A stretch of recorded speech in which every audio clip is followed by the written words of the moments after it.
이번 주제는 압록강입니다. 압록강은 백두산 정상에서 발원하여 해산, 중강진, 만포, 신의주를 거쳐 서해로 흘러들어가는 강으로 한반도와 중국 대륙의 경계를 형성하고 있는 국경하천입니다. 강의 길이는 직선거리로 약 400km이며 실제 거리는 790km 설과 803km 설이 있습니다. 실제 거리가 직선 거리의 약 2배가 된다는 것은 그만큼 강이 꼬불꼬불한 곳이 많다는 것을 의미합니다. 어쨌든 압록강은 한반도에서 가장 긴 강입니다. 다음은 압록강 명칭의 유래입니다. 압록은 오리압, 초록빛 록으로 오리 초록빛이란 뜻입니다. 압록강의 물빛이 오리의 머리 색깔과 비슷하다고 하여 압록이라고 부르게 되었다는 설이 전해지고 있습니다. 수컷 청둥오리의 머리 색깔이 청록색입니다. 아마도 압록강이 청둥오리의 머리처럼 청록색으로 빛이 난다고 하여 지어진 것 같습니다. 압록강의 역사입니다. 삼국시대의 압록강은 고구려의 영역이었습니다. 고구려는 서기 427년 장수왕 15년에 국내성에서 평양으로 수도를 옮기게 됩니다.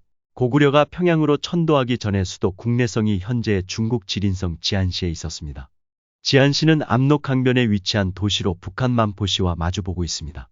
고구려가 평양으로 천도하기 전까지 압록강은 고구려의 중심이었음을 알 수 있습니다. 고구려의 수도가 있었던 지안시에는 고구려의 유물과 유적이 많이 남아 있습니다. 지안시 내에 고구려 국내성 성터가 있고 광개토왕 능비와 광개토대왕 또는 장수왕의 능으로 추정되는 장군총도 있습니다. 장군총은 2005년 세계문화유산으로 등재되었습니다.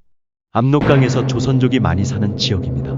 압록강 강변에서 조선족이 가장 많이 거주하고 있는 곳은 압록강 상류의 첫 도시라고 할 수 있는 창바이현입니다. 장백현이라고도 합니다. 이곳은 압록 강변에서 유일한 조선족 자치현입니다. 그만큼 조선족이 많이 거주하고 있다는 의미입니다. 창바이현은 북한의 양강도 소재지인 해산시와 마주하고 있으며 두 도시 사이에는 국경다리가 설치되어 있어 인적, 물적인 왕래가 매우 많은 곳입니다. 강폭이 좁고 상호 왕래가 많다 보니 사건 사고도 많습니다. 2016년 5월 30일 저녁 창바이현 변두리에 있는 한 야산에서 평소 탈북민을 돕고 있던 조선족 목사가 흉기에 찔려 숨진 채 발견되는 사건이 발생하였으며 당시 언론에서는 북한 공작원에 의한 피살 가능성을 보도한 바 있습니다. 압록강에 있는 하중도입니다. 압록강은 중국의 지린성, 랴오닝성과 북한의 양강도, 자강도, 평안북도에 접해 있습니다. 그리고 강이 중간에는 많은 하중도가 있습니다. 대표적인 하중도는 신의주 근처의 위화도와 황금평을 들 수 있는데 위화도는 요동정벌에 나섰던 이성계가 회군한 곳이며 황금평은 북한 소유이면서도 중국 땅에 붙어있는 특이한 형상을 하고 있습니다. 북한과 중국은 2010년 황금평을 공동으로 개발하고 공동으로 관리하는 경제특구로 건설하기로 하고 협정 체결과 착공식까지 하였으나 사업을 주도하던 북한 장성택의 처형과 국제사회의 대북 제재 등으로 지금까지 중단되어 있는 상황입니다. 압록강 수력발전소입니다. 압록강의 발원지는 백두산 정상에서 동남 방향으로 약 8.3km 떨어진 지점에 있으며 강의 상류 지역은 강폭이 좁고 수심도 얕아 쉽게 도강할 수 있기 때문에 한때 북한 주민들의 탈북이 많았던 곳입니다. 그러나 중하류로 내려가면 강폭이 넓고 수심도 깊기 때문에 수력발전소가 다수 건설되어 있고 유람선도 다니고 있습니다. 공교롭게도 북중 국경하천에는 압록강에만 수력발전소가 건설되어 있고 두만강에는 수력발전소가 없습니다. 현재 압록강에는 6개의 수력발전소가 있습니다. 태평만, 수풍, 위원, 운봉 등 4개의 발전소는 북한과 중국이 공동으로 가동하고 있으며 그중 수풍발전소는 일제강점기에 건설되었으며 건설 당시 아시아에서 가장 큰 수력발전소였습니다. 그리고 만포시와 운봉발전소 사이에 2015년 이후 2개의 수력발전소가 추가로 건설되었는데 문학발전소와 왕장노우발전소입니다.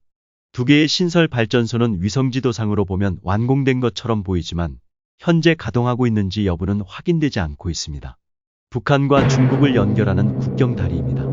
압록강에는 신의주와 단둥, 만포와 지안, 중강진과 린장, 해산과 창바이 등 4곳의 일제 강점기에 건설된 국경다리가 가동되고 있습니다.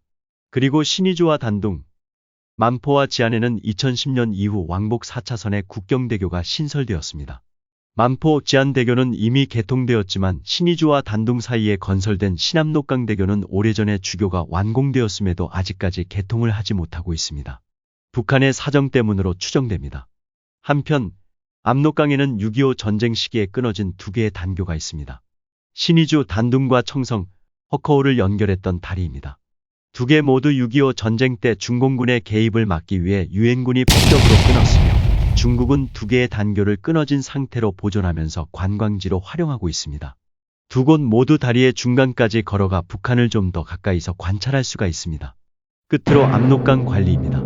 압록강은 북한과 중국이 공동으로 관리하고 공동으로 이용하고 있습니다. 그 근거는 1962년 10월 체결한 북중 국경조약입니다. 북중 국경조약 제3조는 국경 하천은 두 나라가 공유하며 공동으로 관리하고 이용하며 항행, 고기잡이, 강물의 사용 같은 것도 마찬가지이다. 라고 되어 있습니다. 국경하천 자체를 국경선으로 삼는다는 것으로 하천의 중앙을 지나는 선을 국경으로 삼는 국제적인 관례와는 다른 것입니다. 이는 국경조약 체결 당시에 북중 관계가 얼마나 긴밀했었는지를 보여주는 사례라 할 수 있을 것입니다.